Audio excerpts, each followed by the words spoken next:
Halo Bro dan Sis, kita sampai ya di episode akhir trilogi film Burning, judulnya Burning 3 Asphalt Burning.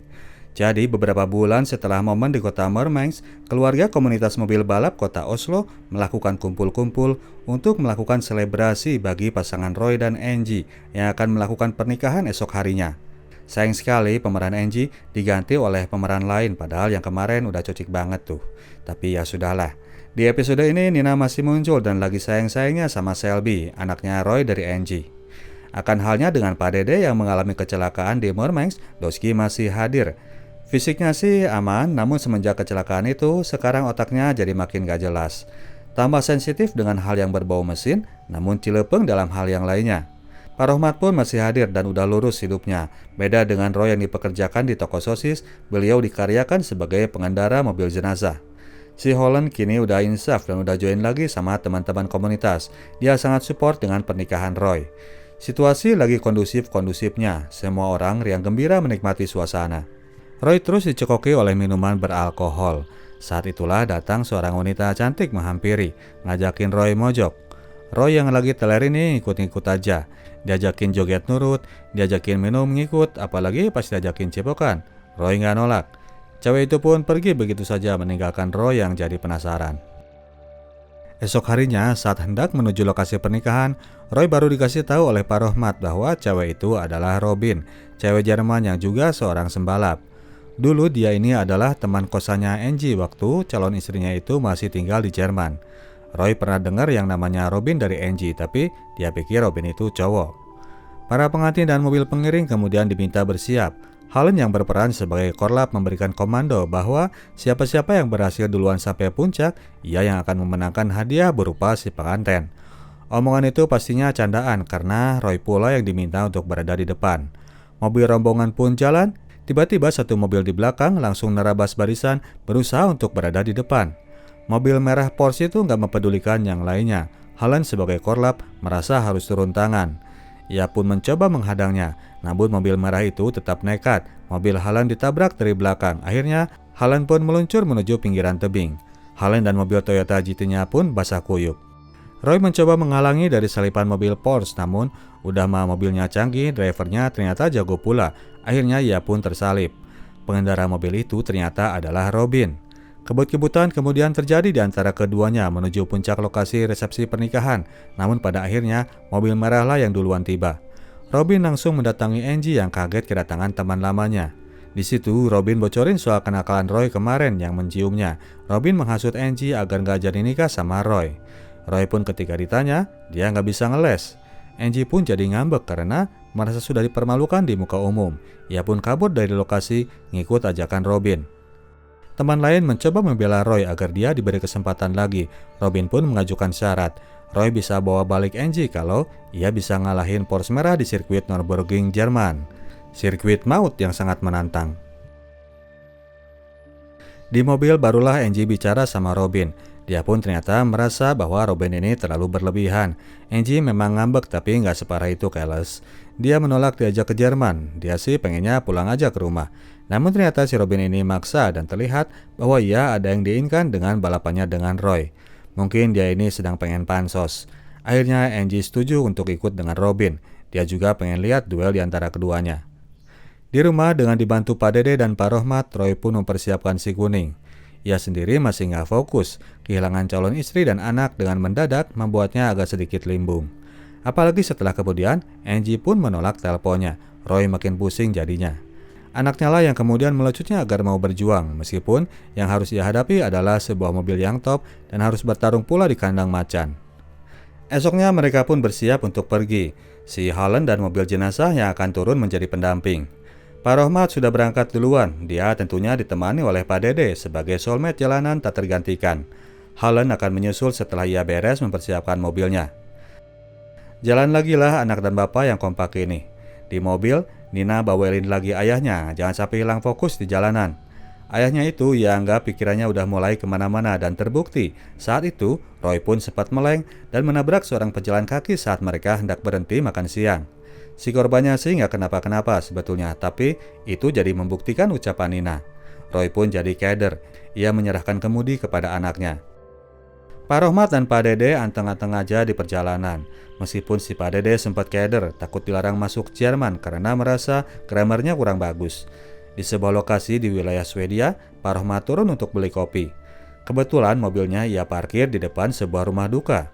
Tidak lama kemudian, seorang pegawai rumah duka itu datang lalu meminta Pak Dede untuk nada tangan surat penerimaan.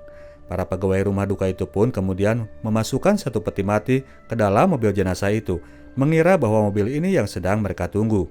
Pak Dede nggak ngeh dengan apa yang sedang terjadi. Perjalanan pun dilanjut. Di tengah jalan, Nina pun kembali melihat si om korban tabrak tadi sedang berada di pinggir jalanan. Mobilnya sedang disita oleh polisi karena dianggap terlalu butut. Nina yang merasa kasihan melihat om itu mengajaknya untuk ikut numpang mobil mereka, meskipun Roy jadi agak kurang nyaman. Nama orang itu ternyata sama dengan nama ayahnya, namanya Roy juga. Dia bilang bahwa tujuannya udah dekat sama rumah istrinya. Nyampe di Uddevalla, kota di wilayah Swedia, si om itu ternyata malah kena bogem sama istri mudanya. Ia diusir nggak diterima masuk. Si Roy Swedia ini numpang lagi sampai kota berikut di kampung halamannya. Ternyata di sana ia pun diusir lagi sama istri tuanya dari rumahnya sendiri. Bahkan dia sampai ditodong pakai shotgun. Banyak masalah rupanya si om preman ini. Mengetahui bahwa tujuan si kuning akan menuju Jerman, ia pun jadinya sekalian numpang ikut ke Jerman. Dia mau mampir ke rumah anaknya. Rombongan pun akhirnya ketemu di sebuah rest area perbatasan Jerman, di mana di situ si Holland dan mobil jenazah Pak Rohmat ikut merapat. Rupanya di sini mereka pun jadi bertemu dengan Angie dan Robin. Suasana panas pun kembali terjadi meskipun Roy mencoba untuk tetap tenang. Dia meminta Angie untuk melupakan kekonyolan ini dan mengajaknya untuk segera pulang. Angie masih ngungkit-ngungkit urusan ciuman Roy kepada temannya. Roy menjawab bahwa ciumannya yang kemarin gak lebih dari sekedar ciumannya kepada Pak Dede. Tapi harga udah kadung dipasang, tengsin kalau harus mundur begitu saja. Mobil Porsche merah itu pun kemudian pergi. Dalam hatinya, Angie memang sebetulnya sepakat bahwa urusan balapan ini cuman kekonyolan saja, tapi Robin terus manas-manasin. Ia meyakinkan bahwa Roy tidak layak mendapatkan dirinya dan lebih pantas buat dikerjain. Robin pun kemudian menelpon seorang teman untuk mencegat Roy di jalanan. Di rest area sendiri, rombongan Roy CS menemukan sebuah hal yang janggal. Akhirnya, Holland lah yang kemudian melihat ke dalam mobil jenazah dan menemukan ada sebuah peti mati di sana. Peti mati itu pun kemudian mereka bawa keluar dan ketika dibuka, di dalamnya ternyata memang terdapat sebuah mayat, seorang tante yang sudah didandani rapi. Pak Rohmat hendak balik untuk mengembalikan peti mayat itu, namun karena dirasa waktunya mepet, akhirnya mereka sepakat untuk bawa dulu mayat itu ke Jerman dan mengembalikannya selesai pertarungan. Mereka pun lanjut jalan dan kemudian mendapatkan hadangan dari mobil preman setempat. Geng Norwegia diminta untuk mengikuti mereka ke sebuah pelabuhan. Mereka ini rupanya anggota geng sembalap di kota Hamburg, sebuah geng yang dikepalai oleh seseorang yang bernama Lemmy, vokalis band dari Motorhead. Pengennya, si Lemmy ini adalah orang yang ditelepon oleh Robin tadi. Lemmy udah mendengar nama Roy Gundersen, legendnya kota Oslo, maka dari itu, sebagai sesama legend, dia pun menantang Roy untuk balapan di lokasi tersebut. Roy ogah karena dia memang merasa sudah nggak ada yang perlu dibuktikan lagi, meskipun Lemmy and the Gang mulai mengejek mereka dengan suara ayam betina. Yang kepancing ternyata malah si Holland. Si semprul ini berani nggak sopan sama Lemmy, akibatnya dia pun harus kembali basah kuyup dilempar ke lautan. Seorang penduduk lokal yang lagi mancing melihat kejadian itu dengan sinis. Lemmy pun segera mengancamnya. Melihat temannya dianiaya, akhirnya Roy pun turun. Dia setuju untuk berlomba dengan taruhan. Siapa yang kalah, dia harus menyerahkan mobilnya. Dimulailah lomba balapan tersebut. Mobil kuning melawan hot rodnya si Lemmy. Saat itu, Roy belum sadar bahwa satu skrup pada kap olinya kendor. Kerjanya Pak Dede yang teledor. Terjadilah pertarungan itu. Kedua mobil lalu ngepot untuk balik arah menuju posisi start. Skrup mesin itu pun lepas. Lebarlah oli mobil si kuning. Roy memacu mobilnya dalam kondisi mesinnya mulai ngebul. Setelah melakukan satu kepotan yang epik, ia pun berhasil berada di depan dan memenangkan pertarungan. Lemmy si preman Hamburg ini meskipun dia kesal, dia tetap sporty memberikan kunci mobilnya kepada Roy. Satu mobil berhasil didapat, namun si mobil utama harus jadi korban. Si kuning jadi nggak bisa dinyalakan. Untungnya si pemancing ikan yang tadi ternyata adalah pemilik sebuah bengkel yang kemudian menawarkan diri untuk menderek mobilnya ke bengkelnya. Orang itu namanya ternyata Roy juga. Di bengkelnya, Roy Jerman meriksa bahwa kondisi mesin si kuning lumayan parah. Butuh waktu untuk memperbaikinya, sementara waktu udah kadung mepet. Sebuah ide kemudian muncul. Adiknya si Roy Jerman ini mengusulkan untuk memindahkan mesin hot rod ke mobil si kuning. Setelah berkonsultasi dengan Pak Dede sebagai pakar mekanik, mereka pun mulai melakukan operasi cangkok mesin. Sementara yang lain kerja, si Holland ternyata malah tepar karena 2 kali dia harus basah kuyup. Dosky meriang dan harus dirawat oleh adiknya Roy Jerman. Jadi esoknya, sementara Roy Norwegia cabut, Holland harus tinggal bersama Roy Swedia. Roy Norwegia dengan dibantu oleh Pak Dede lanjut men-setup mesin di jalanan. Di saat yang bersamaan sedang meluncur sebuah bus pariwisata dari kota Oslo menuju kota Cologne, Jerman.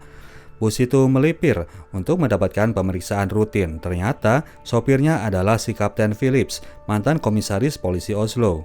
Setelah ditangkap di Rusia itu, ia turun kasta jadi pemandu wisata. Ketika bicara dengan polisi setempat, saat itulah si kuning yang sedang diderek mobil Pak Rohmat lewat. Polisi pun segera mengejar, bersamaan dengan bangkitnya obsesi seorang Kapten Philips untuk bisa menangkap Roy. Bus wisata itu pun ia ikutkan dalam rombongan polisi memburu Roy. Di atas trailer, Pak Rohmat yang melihat polisi mulai mendekat, mulai menyuruh Pak Dede agar ia masuk ke dalam mobil. Pak Dede komplain, itu karena Rohmat nyetirnya kurang kencang, dia bilang. Pak Rohmat bilang, ia nggak bisa terlalu geber karena berat, harus narik beban sebuah trailer. Maka dari itu, dengan polosnya Pak Dede melepas konektor mobilnya dengan trailer di belakang, membiarkan Roy dan si kuning terdampar di tengah jalan. Akhirnya Roy pun harus kerja keras agar bisa segera menurunkan si kuning sebelum polisi tiba. Untungnya Nina sekarang sudah gape geber-geberan, si kuning pun bisa melaju sebelum polisi tiba. Sementara itu, sesuatu terjadi di bengkelnya Roy Jerman. Lemmy yang masih belum ikhlas kehilangan mobilnya, datang bertamu dan meminta agar mesinnya dikembalikan. Roy Jerman menjawab seadanya bahwa mesin mobilnya dipindah ke mobil kuning. Lemmy CS pun segera cabut menuju Nürburgring. Si Holland melihat sebuah gelagat bahaya. Si kuning sendiri sudah sampai di kota Cologne, tinggal sejengkal saja menuju sirkuit Nürburgring. Namun ternyata si duet polisi tadi tidak kunjung menyerah. Mereka kepedean karena baru dikasih mobil patroli sebuah BMW keluaran terbaru. Setelah adu kejar-kejaran dengan gaya sirkus, loncat sana loncat sini, si kuning berhasil lepas dari kejaran mobil polisi yang berakhir nyemplung ke sungai Rhine. Kedua polisi ini kemudian diangkut oleh bus wisata Kapten Philips yang sangat berdedikasi agar bisa ikut membantu menangkap Roy. Pak Rohmat yang merasa khawatir akan nasib si kuning kemudian menelepon Nina. Mengetahui bahwa kondisinya baik-baik saja, mobil jenazah memutuskan untuk melipir dulu makan siang, sementara si kuning langsung melesat menuju TKP. Mereka disambut oleh Robin sebagai orang yang ngebooking sirkuit itu. Di situ juga Roy ketemu dengan Angie, namun calon istrinya ini terlihat masih jutek. Robin ngasih Psy War, percuma Roy menang, Angie sudah nggak ada niat untuk balik. Roy pun mulai kena mental. Masuk ke ruangan mekanik, Robin menyiapkan mobil Porsche dengan bantuan para engineer, sementara Roy harus datang tanpa kehadiran engineer mereka. Kedua mekaniknya malah leha-leha di sebuah rumah makan. Roy pun segera menelepon agar mereka segera merapat. Saat itu rupanya Pak Rohmat nggak ada duit, dompetnya ketinggalan di bengkelnya Roy Jerman. Maka dari itu ia pun naruh mayat mama di meja makan sebagai alibi, sementara dia dan Pak Dede cabut menuju Nürburgring. Cengat-cengot tanpa mekanik, mereka kedatangan seorang driver lain. Melihat bahwa si kuning harus berhadapan dengan Porsche merah, dia ngeri sendiri. Si driver itu memberikan saran, selama perjalanan, tempel terus si merah, jangan coba untuk nyusul karena si kuning gak akan sanggup. Baru setelah kelokan 180 derajat, akan ada Dottinger Höhe atau jalan yang lurus panjang. Di situ Mustang bisa nyusul karena si kuning akan lebih cepat dalam trek lurus. Itulah kesempatan kalian, katanya. Pak Rohmat tiba dan mulai membantu menyiapkan si kuning. Saat itu keadaan diperburuk dengan kedatangan Lemmy. Orang itu minta mesin mobilnya balik. Dia menantang Roy untuk melakukan rematch. Robin pun datang untuk menengahi. Berikutnya datang pula rombongan Roy Jerman ditemani rekan berikut Holland dan si Roy Swedia. Roy Jerman membawa mobil balapnya dan mengajukan diri untuk ikut serta. Sebagai yang punya hak untuk memakai sirkuit, akhirnya Robin memutuskan agar mereka semua ikut balapan dalam waktu yang sama. Persiapan sedang dilakukan, Roy malah keder melihat Angie yang terlihat udah menjauh. Dia tiba-tiba ingin menyerah dari perlombaan karena merasa percuma. Semua orang kaget dan yang paling keras bereaksi ternyata si Roy Swedia. "Mau hidup lu kayak hidup gua," dia bilang. "Berjuang bangsat sebelum lo nyesel nanti." Ternyata itu fungsi si Roy Swedia dalam kisah ini. Gak pengen hidupnya hancur-hancuran, kayak yang ia lihat dari si Roy Swedia, Roy Norwegia mulai termotivasi lagi. Mobil pun akhirnya siap, keempat mobil mulai berposisi di garis start. Nina mengingatkan ayahnya lagi soal Dottinger Hoy. Bendera pun dikibarkan dan semua mobil pun melesat kecuali si kuning yang masih belum bisa di start. Semua orang jadi khawatir termasuk itu Angie yang ternyata dia kepengin si kuning yang bisa menang. Si kuning akhirnya bisa start meskipun Roy masih kewalahan karena masih adaptasi dengan kondisi sirkuit dan mesin mobilnya. Helen dan Roy Jerman melakukan tindakan. Mereka segera menyalip Porsche merah berusaha untuk menghambat laju mereka.